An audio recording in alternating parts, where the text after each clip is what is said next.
Hi guys. Okay, so today I want to be talking to you about the tones, or specifically the undertones in your skin. I think that a lot of people have trouble figuring out what undertone they are. It makes such a difference when it comes to choosing your makeup that you're using the right shade for your face.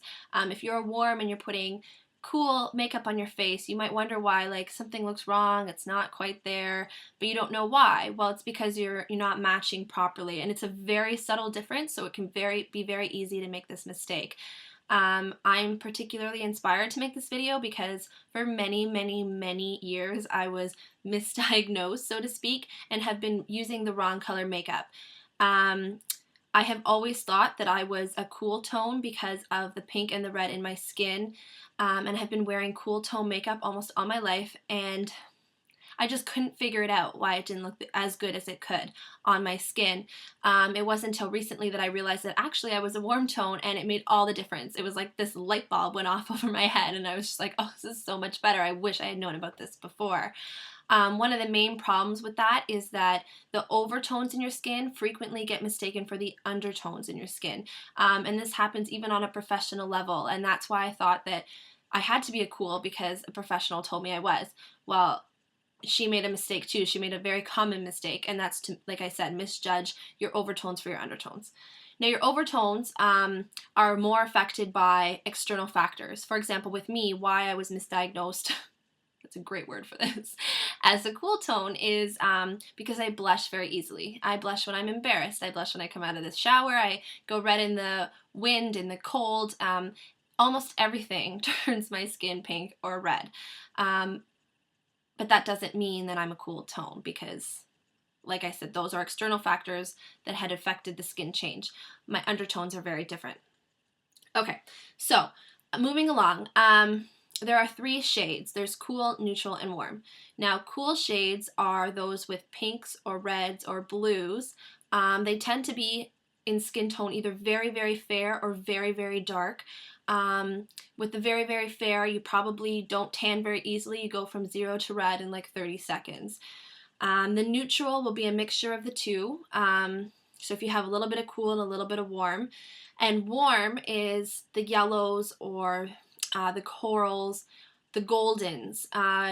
They tend to be the mid-range of skin tones, but like I said, there is no like surefire way to know what skin tone you are except to examine yourself. Just a quick note that MAC makeup does this differently. If you're going into MAC and you are trying to find a makeup like a foundation, know that if you figure out like, oh, I have pink undertones, I'm a cool, and you walk into MAC and you look at like the NCs thinking like neutral, cool, they actually do it backwards. NC is actually with the golden beige undertones, and the NWs are the pink base undertones. Now, an easy little trick to remember is not cool and not warm, like as in what NC and NW stand for. So just keep that in mind if you go to MAC to get your skin matched, or if you're just looking by yourself and you're not getting any help. So you might be wondering now, okay, well, I need to figure out if I'm a cool, neutral, or warm, but how do I do that? Okay, there are a few tricks. One of these used by themselves will give you a 100% positive result.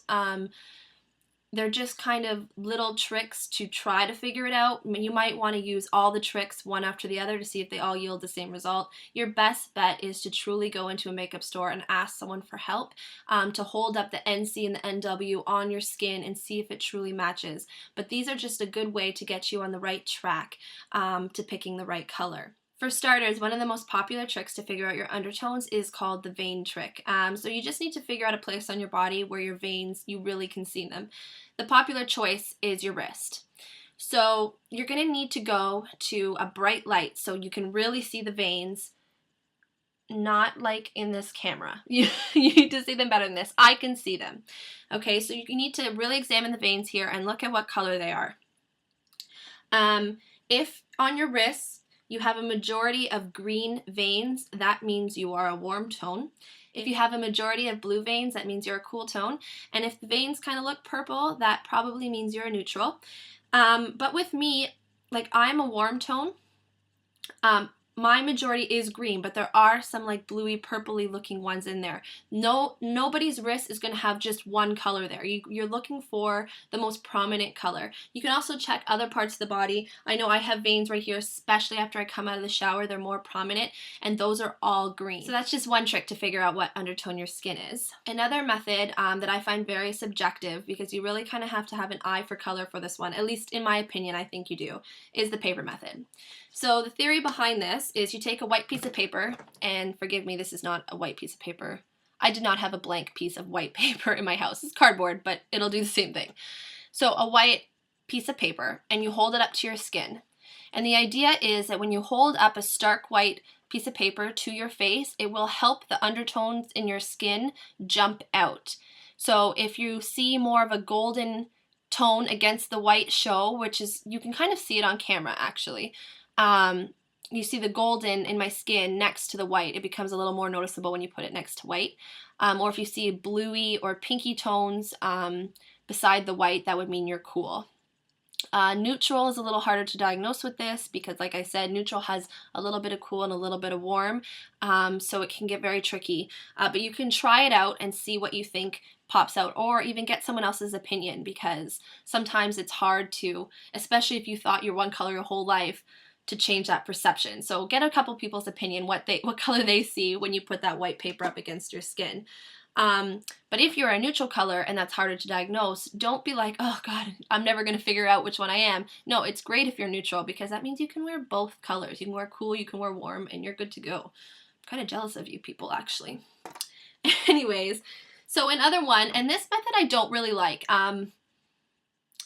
I don't know why, like, I debated on telling you guys in the video this method, but it's pretty popular, like, when you look it up.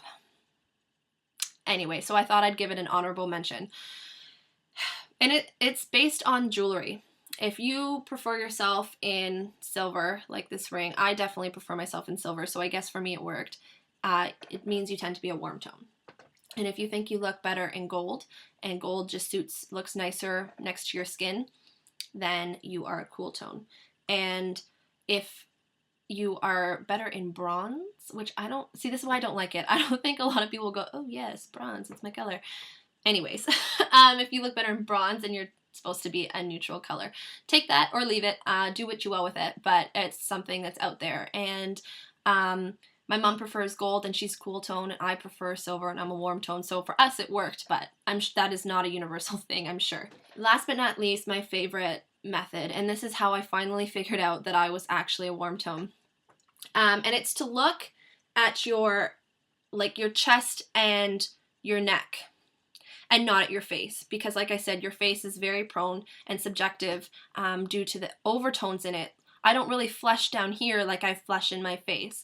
So if you look in this area, you'll be more likely to notice your undertones.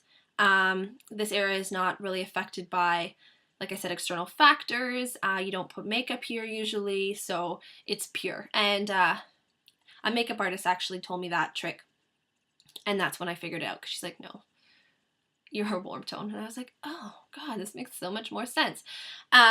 So yes, I should have done this when I came right out of the shower, so you could see how red my face is, and then been like, look here, see, here is still yellow, so therefore warm, not cool.